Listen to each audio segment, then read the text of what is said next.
was a challenge to try and capture something as iconic as Alcatraz. You know about this. This is arguably the most famous prison in the world, and now you're in it. Just the space, the physicality of it, because it's quite claustrophobic.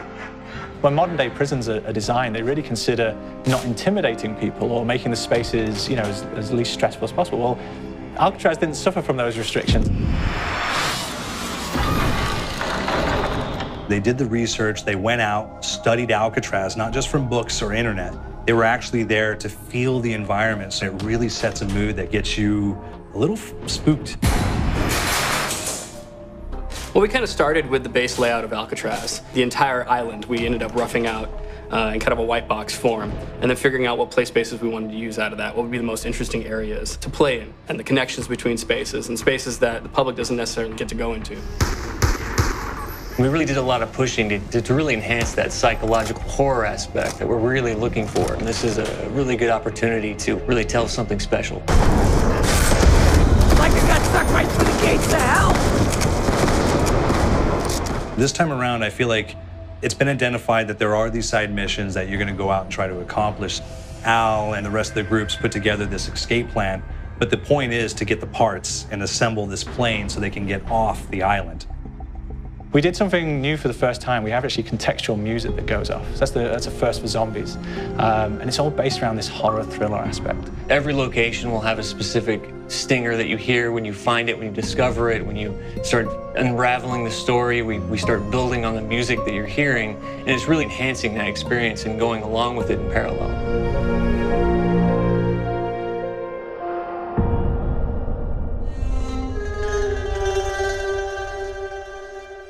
Because we wanted to embrace this kind of horror thriller element, we wanted character actors, guys who could really embody someone and then convey emotion. So that's why we went for guys like Ray Liotta, getting in that kind of guy, we wanted a frantic nature. So he plays a character called Billy Handsome, who's this kind of psychopath who would be employed by the mob to kill people in interesting ways.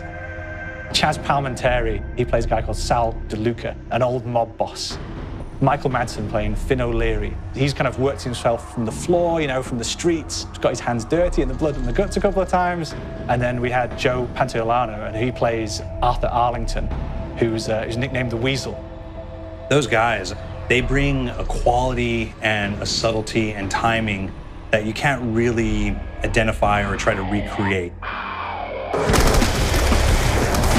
Bring it on, you dirtbags! You start off in the afterlife mode, and that's just going to be what's going on. You're going to try to solve the mystery from the second you start. Afterlife, to me, brings a new element, like a new puzzle element. It forces me to think a little bit more or look for the clues or kind of think of zombies on a slightly deeper level. You see clues throughout the map that tell you, ooh, perhaps if I'm in the afterlife, I can interact with this object, or there's some puzzle going on here that I need to be in the afterlife. Back east, I whacked a dirty dentist with one of these. Took forever, too. Alcatraz has a Civil War kind of fort background before it turned into a penitentiary. And so we had this kind of backstory, the idea that the warden would have collected Civil War weaponry. And one of them is a blundergat. It's a fictional weapon, but the idea of the combination between a blunderbuss and a Gatling gun. And possibly, there might be a way of upgrading it to a more fantastical weapon that the players may find. You all gotta go sometime? You just went now. There's one main zombie, one big zombie that's going to come through and wreak havoc on your life. He'll lock down the perk machine, he'll close down the box, so you have to pay to get that open again. So you don't want him to interfere with your process. Now's a good time to pick a fight. It's a fun challenge. It keeps things moving forward. In terms of perks, we have a new perk called Electric Cherry.